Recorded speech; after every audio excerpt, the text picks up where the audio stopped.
So being introduced as the king of innovation is a little odd. I don't think of myself as much of an innovator. I'm an educator. I'm also really nervous, so I'm going to be looking at my notes a lot.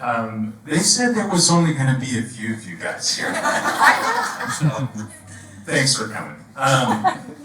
So yeah, I'm an educator, I'm a maker, I'm a member of the Hilliard Creative District. I teach at On Track Academy, which is nestled right behind the Safeway on Market Street, over there by New Tech Skill Center and Shaw Middle School. I'm going to talk about innovation, which means as a teacher, I'm going to do what teachers have done forever. Take stuff you already know, rotate it slightly, package it in slightly different wrapping paper, and then present it as brand new information. So, you ready? Let's hit the next slide for me. So, here's my main idea. Innovation doesn't come from new ideas. Innovation exists, yes, but it's not coming from something that is a eureka moment. It comes from your obsessions. It comes from remixing and iterating, and it comes from consciously remixing and iterating existing things until you solve the thing in front of you, starting and finishing. Let's get to the next slide here. So, what do I teach? Yeah, I gotta keep clicking.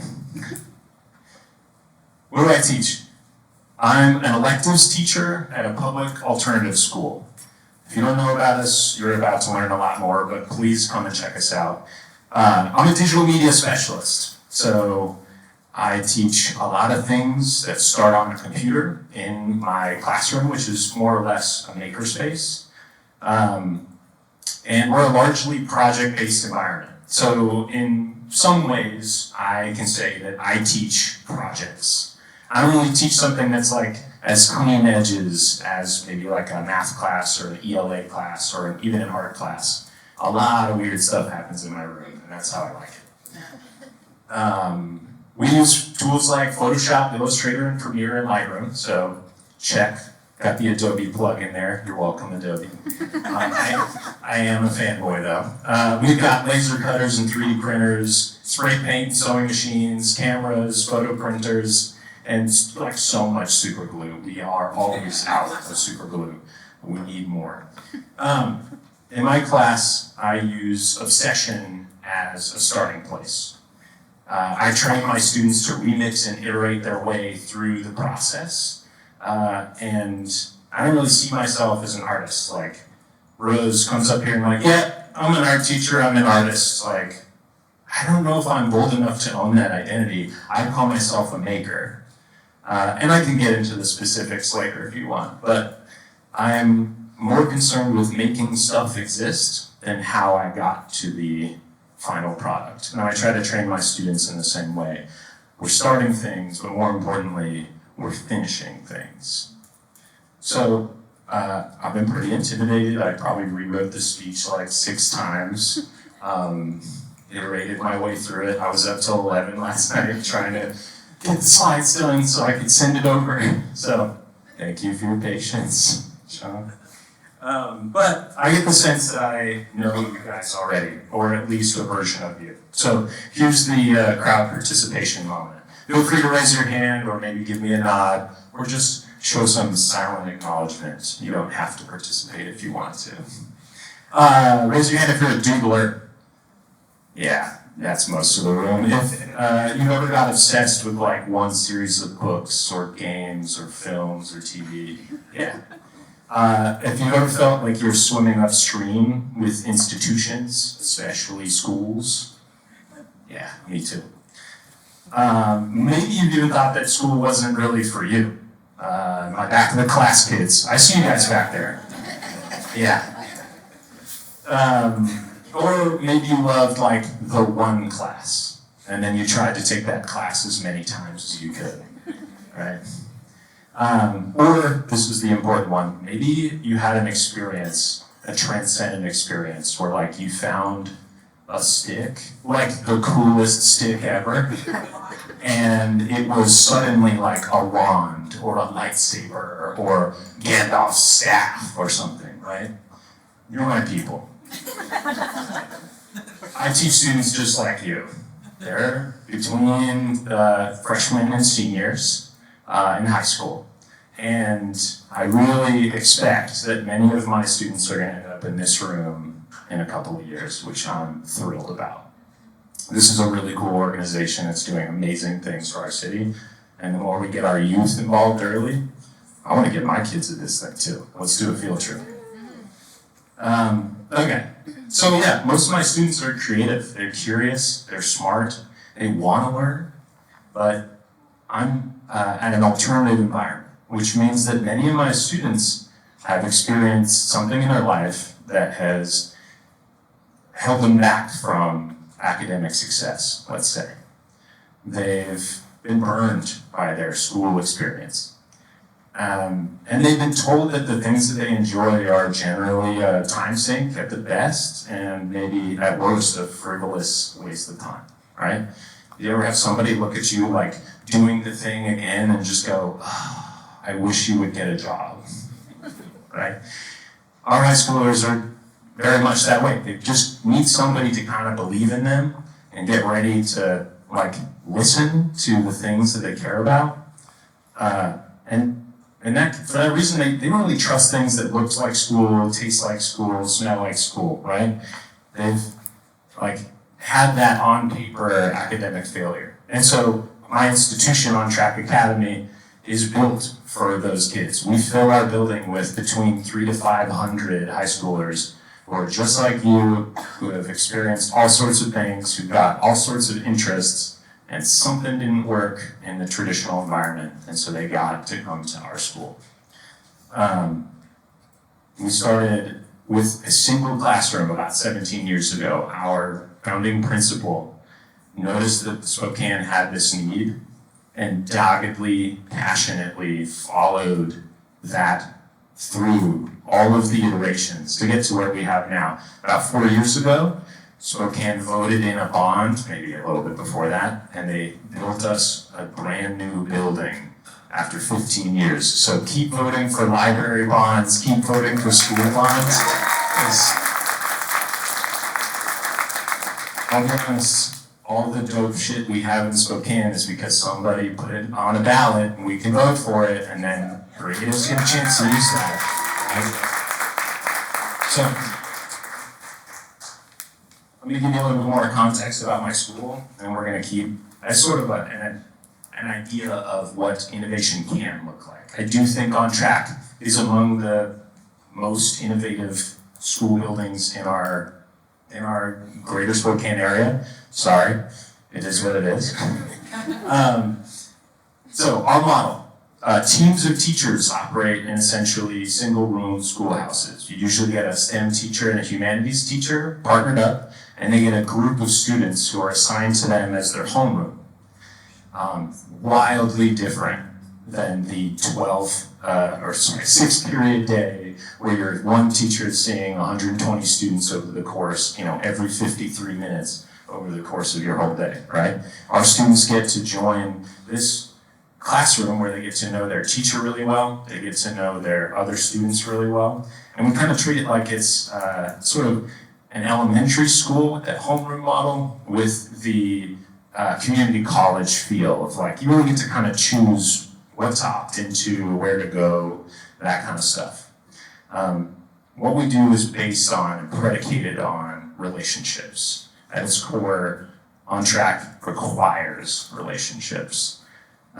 We listen to our students and we let them drive their experience. And so that's the real innovation of OTA, is just providing time for those relationships. Every teacher wants to have a relationship with all their students, but they don't necessarily have time to do it with all 120 of those kids, right? We all remember that one teacher, that one person that listened to you, that saw you as the human, that noticed the thing that nobody noticed, complimented it, and then, oh my gosh, that kindles the fire, right? That got you kicked off, maybe to where you are now. So, okay, let's hit the next slide. There we go. That is a picture of our brand spanking new building. This is the almost architectural rendering photo. It's shining. This room right here, that's me. That's where all the nerds live. It's the best. One more slide, please. So, send in the nerds. That's what we do in my class. Every branch has their specialty, and the kind of kids that they work with best. My specialty is nerds. Seriously, genuinely, give me a kid who doesn't want to talk about anything other than Lord of the Rings, or Team Fortress 2, or something on the internet, STP Foundation or something, right? Like, stuff that nobody knows about. I have learned so many things that I never thought that I was going to learn about. And it's a joy, it's a delight, it's like an honor and a privilege to be able to sit down with a person and be like, what are you obsessed with? What do you like? What makes you wake up and check this one portion of your world? Maybe someplace on the internet, or maybe something that you made. So yeah, that's my first move. I sit a kid down, and I'm like, what's going on? Like, welcome to the nerd zone. They know, I make it really clear, by the way, that like, I am who they are. I wish I brought a photo of it right now. They challenged us to a door decorating contest. My door has a 3D printed Han Solo and carbonite on the front of it with a nice bow that says, from Boba Fett to Jabba the Hutt. Yeah, I love that stuff. So I try to make it as obvious as possible with my decor and with my actions that this is where obsession is welcome. Your passions, your interests, things that only you care about are welcome. And so, yeah, my further question is like, what's your thing? What's got your attention? Like, you like Jujutsu Kaisen? I don't know what that is, but I'm excited to find out. Tell me more. You like Star Wars? Dude, me too. Some of those are some of my all-time favorites. And I use that question in many cases to kind of provide me with a roadmap of where we are going to go, right? We've got time to make a lot of different things. And so starting with passion, starting with interest, starting with obsession is the best way that I've found so far to get that initial spark. And all I have to do is pour gas on the fire and watch him go crazy, right? So I pitch some projects to a kid. I get to see if any of that kindling lights up, and then they choose the direction, and I gamify it as quickly as I can. So they work on mastering skills on the way towards the project. They earn badges, sort of like Pokemon or Boy Scouts. You gotta catch them all. You earn badges with your skills, you get your badges, they stack to a credit. Credits mean graduation, and we're building like a roadmap for them that says, hey, your obsessions can equal your projects, can equal your credits and success in life.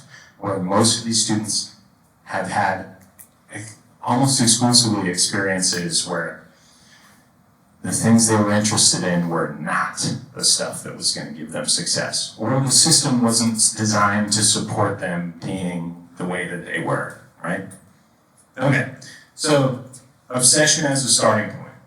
Passion, interest, curiosity, call it what you want. We start there. And at this age for them, it's all about learning to trust that instinct. You guys are here because you've got some instincts, that creative instinct that you've learned to listen to at some point, right? They have to be willing to follow it. But tell me, if you've ever met a filmmaker who wasn't obsessed with movies, right? A writer who wasn't the biggest reader you've ever met, or a musician who didn't live and breathe their albums and their playlists, right? The best creatives come from the best obsessive people, right? We're into the thing we're into, and just giving ourselves permission to do that is part of the secret sauce that makes us who we are, right? And makes, I'm gonna argue, some of the best work. So, good ideas, though, don't come from that, like, eureka moment. They come from remixing the things that exist. So, hit that slide for me. Nope, next one. Everything's a remix.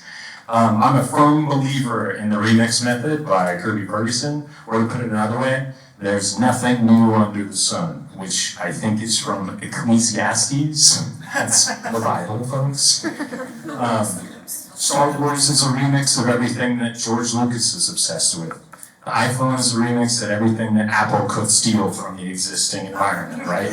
And it changed the world. Now, everything you love is a remix of things you already know. And you don't want brand new all the time. Brand new is unnerving, it's scary, it's a little uncomfy if you're seeing something that's 100% new to you. But we want something that tastes familiar and is shaped slightly differently. And so that's how I approach almost everything that I create, and that's how I approach things with my students as well. So if this is true, innovation isn't originality. Innovation is movement. We're not trying to be unique. We're trying to move the needle. We're trying to push in a new direction. So if your idea never leaves your head or your hard drive, then it hasn't moved the needle. And this is a really hard lesson to learn, especially for our young creatives. Everybody's always obsessed with making something unique because they don't know all of the references that is present in all of the amazing work that they're obsessed with. They haven't seen all of the stuff that makes up the things that they like. That's one of the freeing things that I've noticed. Like, as I get older, I'm like, oh, I can go and watch the Westerns and the, dog-fighting movies that Star Wars is based on, right? I can go watch those Kurosawa films and then squint and go, oh, if that guy had a laser sword instead of a katana, oh, that's just a Jedi speaking Japanese. Got it. So yeah, this is very freeing if you can get to that point of just, I'm gonna just take things, remix them, combine them in new ways, but it is very, very hard. And one of the things that's hard about this is it feels like we're having to compete with the entire internet all at once. For me as a maker, I focus on building the thing in my real world right now. Because, yeah, some person on the internet has done this before, but I don't know that guy. I can only see him through my phone. But if I have something in meat space, in the real world that looks the way that I want it to work, yeah, meat space. That's what the kids are calling it these days. I may or may not have made that up, I don't know. But if it exists here, then I don't have to compete with the rest of the internet to create something that is of value, right? Uniqueness cannot be found in the multitudes of the hordes of internet people, especially now, right? But I tell my students to take the next right step, to trust their instincts. Hit the slide for me, Sean. You gotta take that next right step, and then the next one, and then the next one, and then the next page. And if you're taking all the right steps, and if you know you don't mind your feet, well, there's no knowing where you're gonna be swept off to. That's a we'll go back in school. You're welcome. So that's why printing something changes how it feels. That's why holding a thing that you made matters. Seeing the things you combined, the angle that you saw, that's the uniqueness. That's the special sauce. That's the flavor that you bring that is the innovation. Don't worry about the parts. You are the builder. You're going to put it together in the way that you see. So steal everything else. Okay, so what do students actually do in my class? Let me tell you about an example kid. Let's call him Carson. So Carson joined my school in 9th grade because he had more ADHD than his body and his teachers could handle. That's relatable, that's me. Carson joined my introductory cosplay class because he wanted to make a costume mask, which is great. Great. You walk through the doorway. That's the first step, right? As we worked, I learned that Carson was obsessed with Star Wars. Excellent. Great. Let's do it. I was like, okay, if you want to make anything, what would it be? Carson's like, I want to make a full, heavy Mandalorian costume. I want to go to Comic-Con. I want to look so cool, right? I'm like, sick. Also, absolutely impossible day one, but we can break it down. So if you want to make that suit, you got to learn some skills. You got to do some 3D printer basics. You got to do file slicing, and print finishing, painting, weathering, sewing, fitting hard pieces to soft materials, sizing stuff so that your helmet doesn't make you feel like a bobblehead. Surprisingly challenging, right? So mastering each of those skills earned Carson a badge. Badges stack into credits, credits lead to graduation, and Carson earns credit by learning hard things, finishing projects, and pushing through that frustration point that we've all hit with every project where it was an incredible idea, and then bringing it into the real world. Suddenly, I hate this idea, everything I'm making sucks, and I'm never gonna make it as cool as I wanted to make in the first place. That happens with literally every project ever, if you care about it enough, right? Like, you're gonna hit that frustration point. And some of us are better at getting through that frustration point because we've been doing it enough times. It's about reps in that case. But yeah, Carson is halfway through that Mandalorian suit. Hit the next slide for me.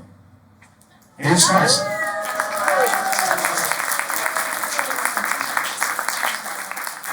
Carson's halfway through. He's farther than even this photo. He's helping other students, inspiring other kids to do cool things, right? People are coming along for the ride. And now he's serving as an intern in my class, which is like a student teacher kind of. He's got the status. He's walking tall because he knows how to make stuff like this cool helmet that his nose is poking out of just a little bit. It's very cute.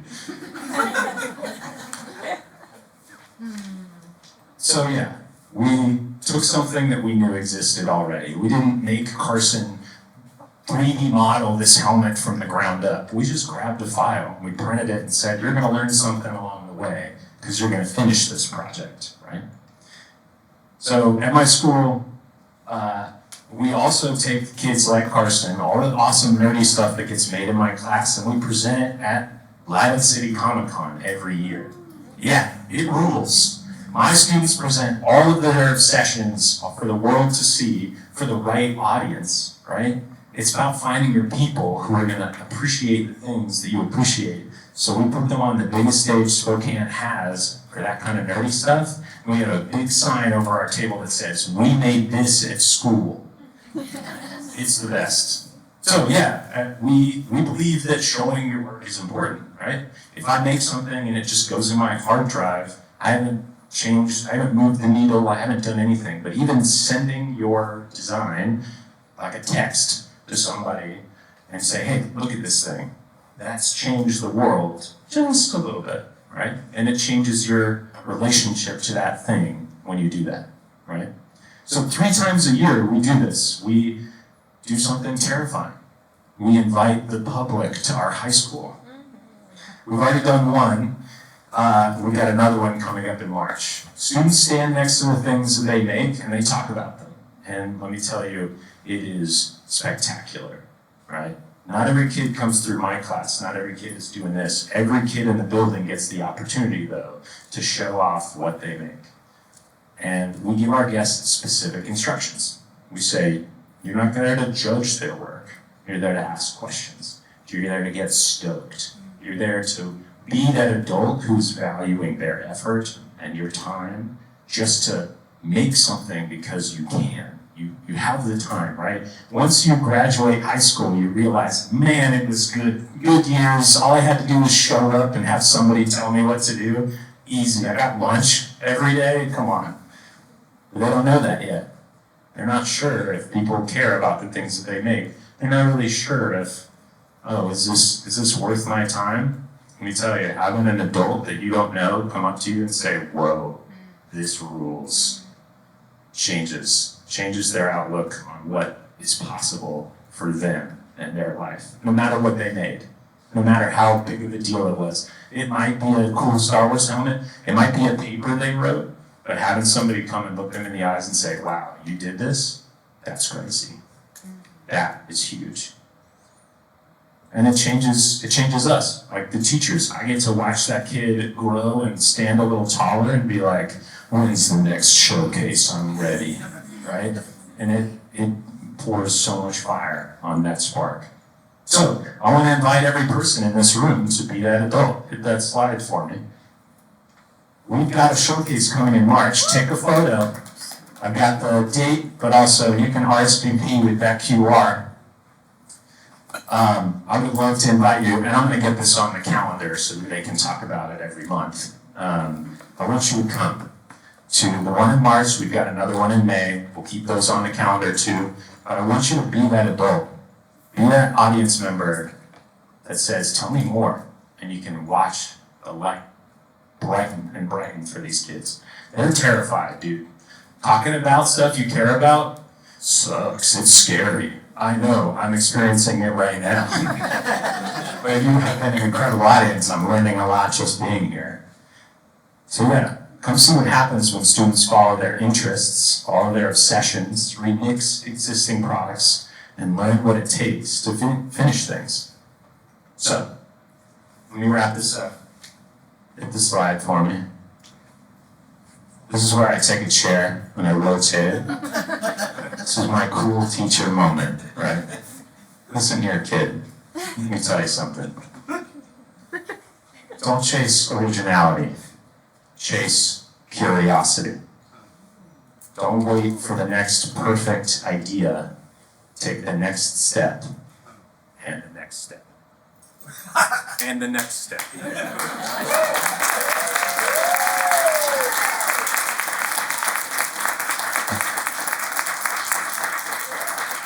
Borrow shamelessly. Borrow shamelessly, steal what works, bring your flavor to the parts that you see that you can combine in new ways. Innovation isn't flashy. Sometimes it's just creating a space where people feel safe to try and stubborn enough to finish. Building community of people who care about things, collecting your nerds, that's where it's at. And you're doing it already. Connect with your people. And it's what I get to do every day. And honestly, it's the luckiest job in the world. So, thank you. This has been an honor and a privilege. You guys rule. Thanks for coming out.